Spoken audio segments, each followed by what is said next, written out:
Listen, I'm going to be asking that question to a lot of people. What did you do last week that was something you could say you achieved? Why not? I mean, that's exactly what Elon Musk is asking people who work for the federal government. I think it's a perfectly reasonable question. Let's talk now, though, to Baroness Claire Fox, because she's a woman that knows a thing or two about freedom of speech and is constantly on the lookout for infractiones of said freedom of speech. Claire, very good morning to you.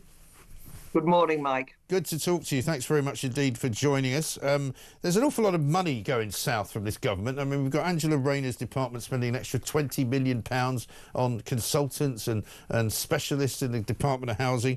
We've got David Lammy spending another £500,000 swanning around the world, visiting various hostelries and, you know, various bars in London.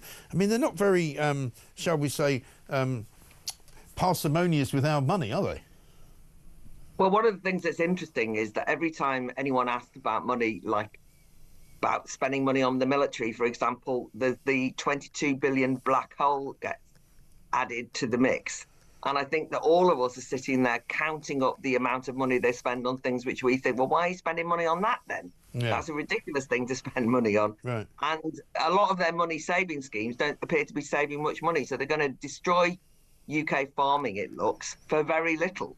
Well, you exactly. know, with fuel allowance, they're not even going to get much money out of it. So I think that we don't really believe that they're quite on top of their finances in the way that they make out. And we know it's difficult economically, but I'm not convinced that the choices and priorities they're making are ones that the nation would make. That's the thing. And all of the monies that they're trying to raise from these various endeavours, like the inheritance tax from farmers, isn't much. It's going to be matched by £500 million that they're going to give away to foreign farmers for net zero compliance. They've also got a similar problem with VAT on private schools, because they're not really making any money out of that, and the actual additional cost to the state school system is actually worse. So that's kind of a net loss, really. So all of these attempts to sort of empty people's pockets and put national insurance up and all the rest of it, I mean, it's all having a negative effect rather than a positive one.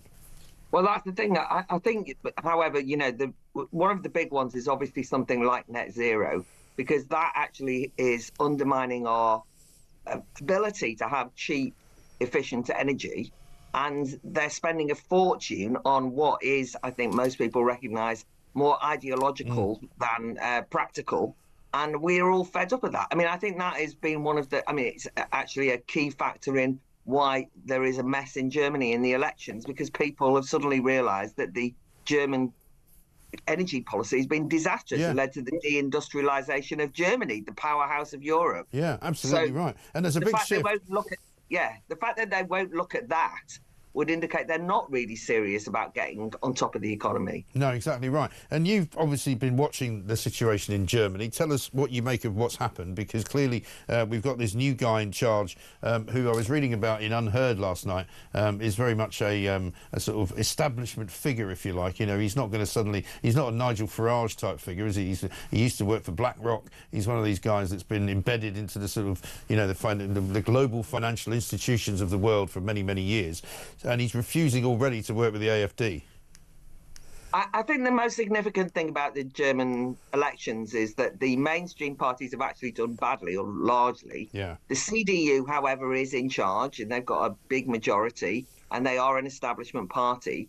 But of course, the will of the people is slightly thwarted by the fact that you've already said it on the programme. A fifth of the electorate voted for the AfD, which is an enormous, massive leap from where they were a new party. It would be like Reform coming in second, or, you know, it's a big deal. And the mainstream party just said they won't work with them. Right. And they've put around this firewall around them and said, you know, it doesn't matter how many votes they've got, we're not having anything to do with them, which effectively disenfranchises a huge number of voters in Germany. And an awful lot of younger voters as well who voted for them, right? Yeah, I mean, it's across the board, but it is notable support amongst the young for AfD. Yeah. I mean, AfD, let me just clarify, AfD is a bit of a mixed bag, to say the least. And if you were to examine the party, there are some very dodgy elements in there, no doubt about it. However, the reason why people voted for AfD is the same as that in many populist uprisings everywhere, which is concern about unvetted migrants, the rise of Islamism, the problems of migration, and in fact the net zero question, Yes. and people feeling that they want a new kind of politics. And so for them to just reject that out of hand means that there's going to be instability in Germany no matter what. So you might have the CDU in charge, but effectively the collapse of the other parties, including the Greens, by the way, who've really been hammered, Yes.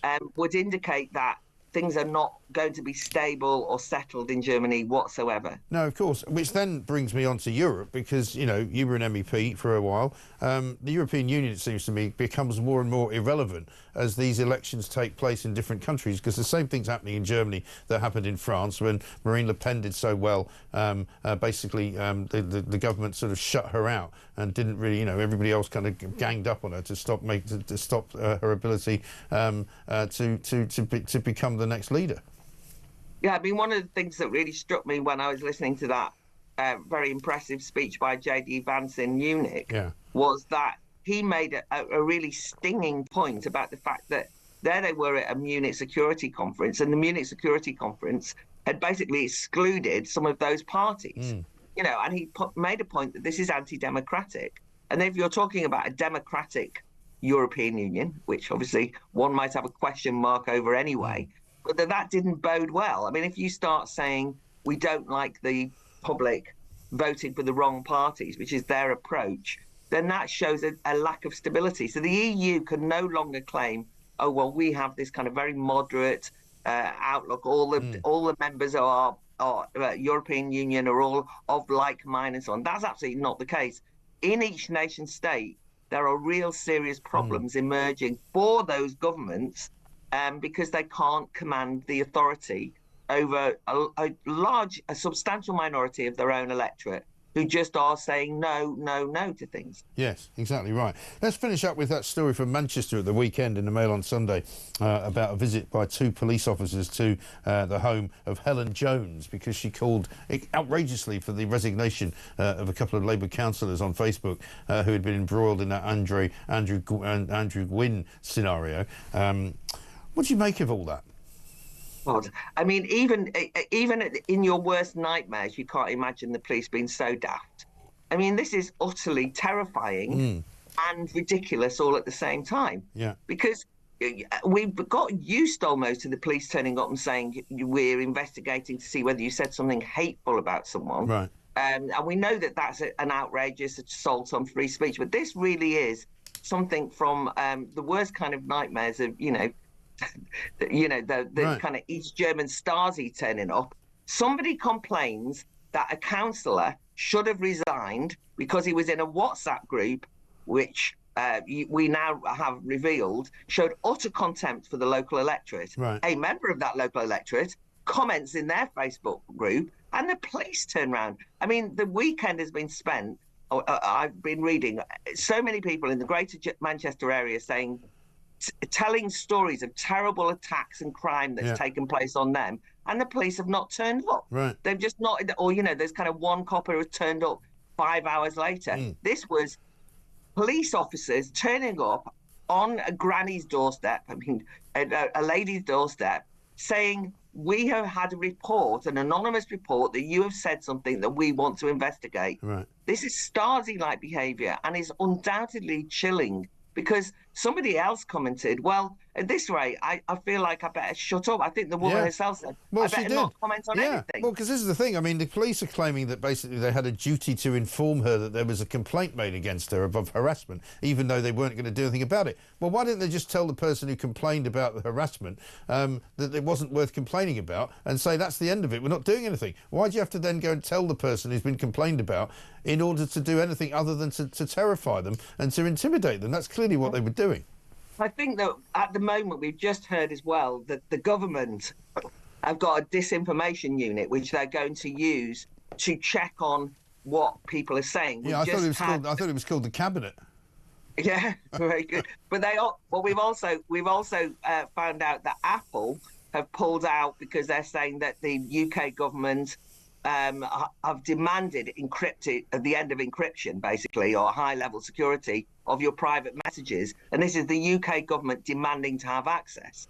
And Apple have said they can't now guarantee encryption for their service users in the UK. Yeah. This is a general atmosphere in which you feel as though the British government is spending far more time policing the thoughts and Facebook posts of its own electorate than it is in actually, for example, creating a new industrial revolution around AI. They keep telling us, oh, we're going to make sure that we all have loads of jobs in tech. No, they're using tech and demanding that we don't use tech. They're using tech to spy on us and demanding that we don't use our own technology to express our opinions. Yes. That should worry anyone in a free society, in a democracy. I think you're absolutely right. Good to talk to you, Baroness Claire Fox. Thank you very much, as ever.